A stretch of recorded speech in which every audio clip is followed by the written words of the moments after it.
Hello everyone. It's an honor to be here at INBC 2020.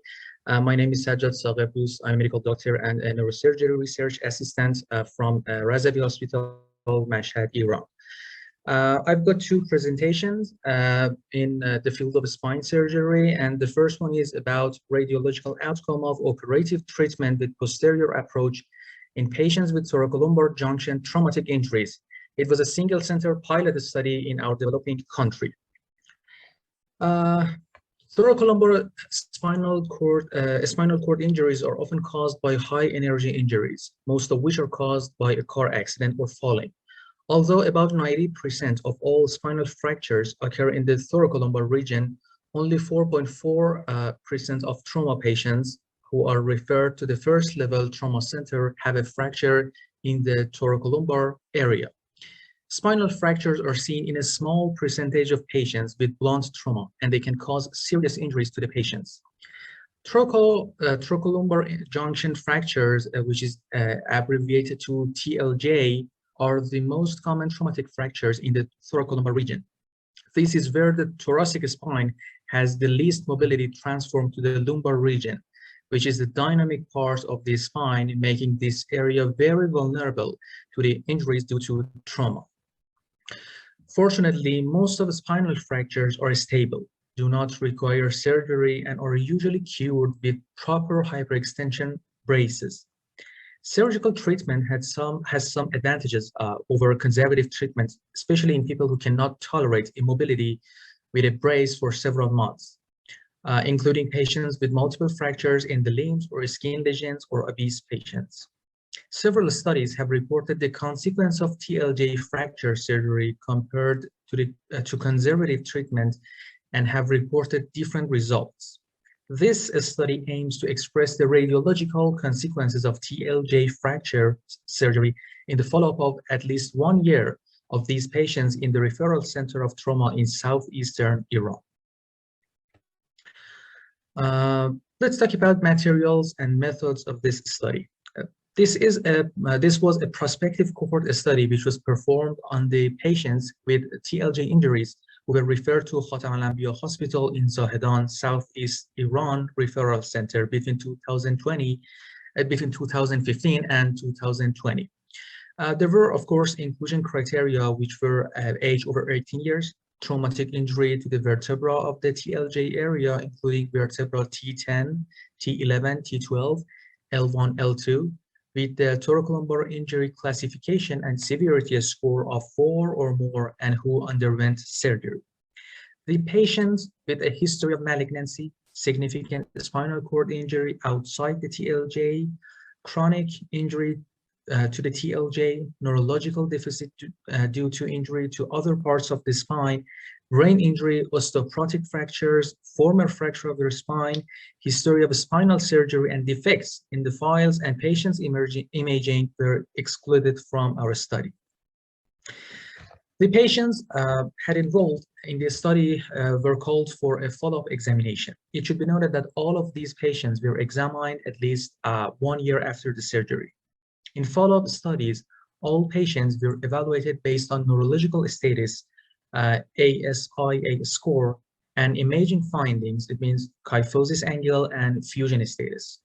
The 36-inch film long-standing radiography was used to check the kyphosis of the fracture area. The amount of kyphosis was calculated based on the Cope method of a healthy vertebra above and below the damaged vertebra. In a study on proximal junctional kyphosis, the sagittal Cope angle should be more than 20 degrees between the inferior end plate of the upper instrumented vertebra and the superior end plate of 2 vertebrae above the upper instrumented vertebra. The following criteria were also used to investigate the presence of fusion. Number 1, no motion or less than 3 degrees of intersegment position change on lateral flexion and extension views. Number 2, lack of a lucent area around the implant. 3, minimal loss of disc height. 4, no fracture of instruments, bone graft, or vertebra. 5, no sclerotic change in the graft or adjacent vertebra.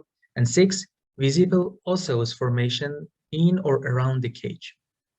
All patient data was entered into particular forms based on the hospital files, electronic health documents, and clinical findings during follow-up, and was analyzed by SPSS version 23 software. Chi-score and t-test were used to analyze this data.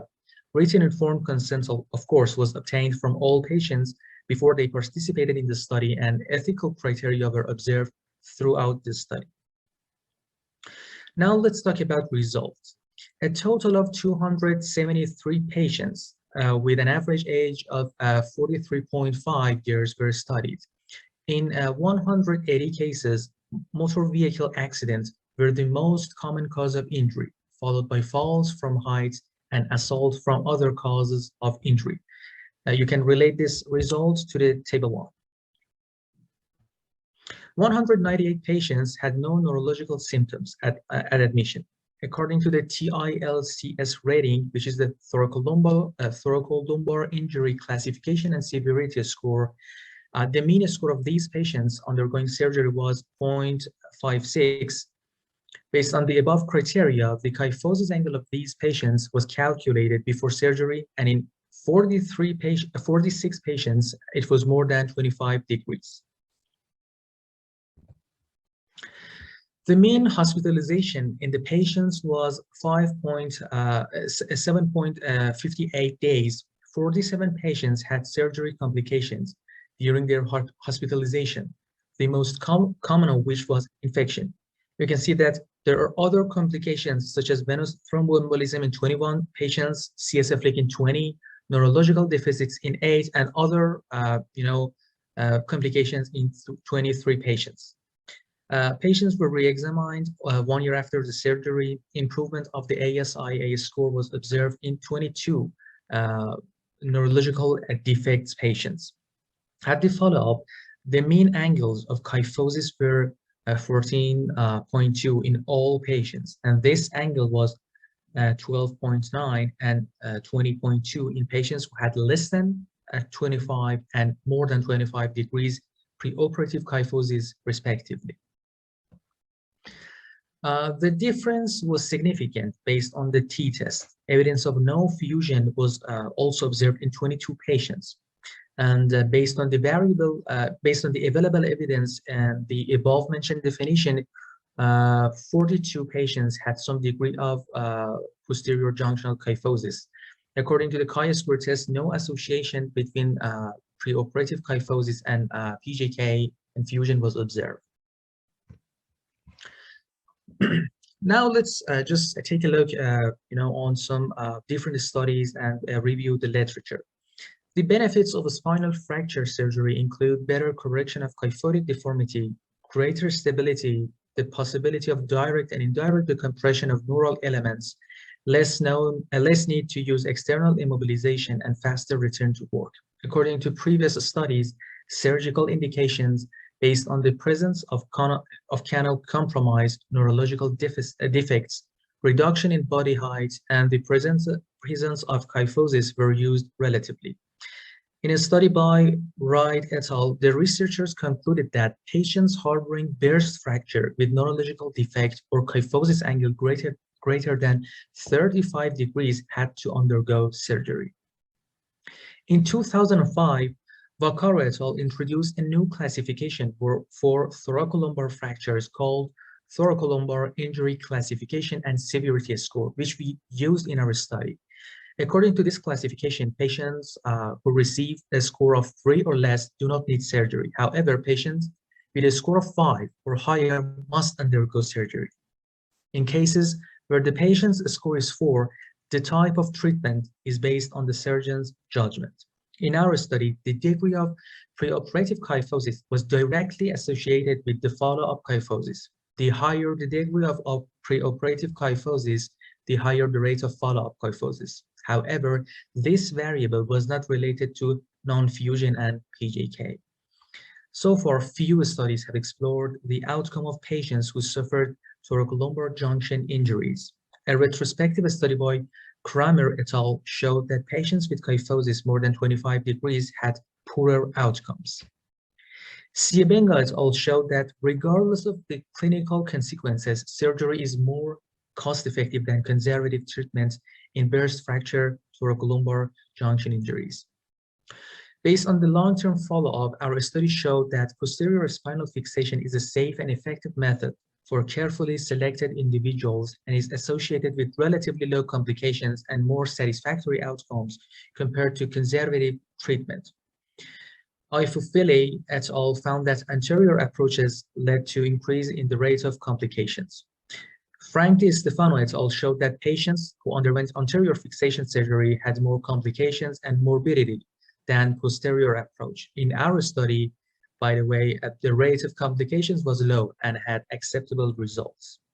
So, according to the results of previous studies in TLJ traumatic injuries, conservative treatment is associated with significant complications, such as prolonged immobility, delayed return to work, higher chances of developing kyphosis, and less spinal stabilization.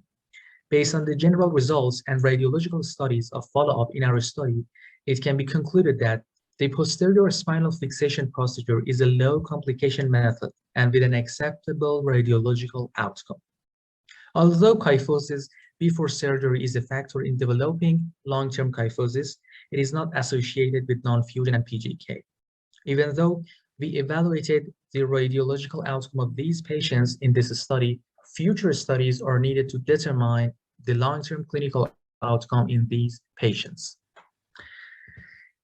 Well, thank you for your attention on my first presentation on thoracolumbar junction injuries. If you have any questions, I will be really glad to just answer them.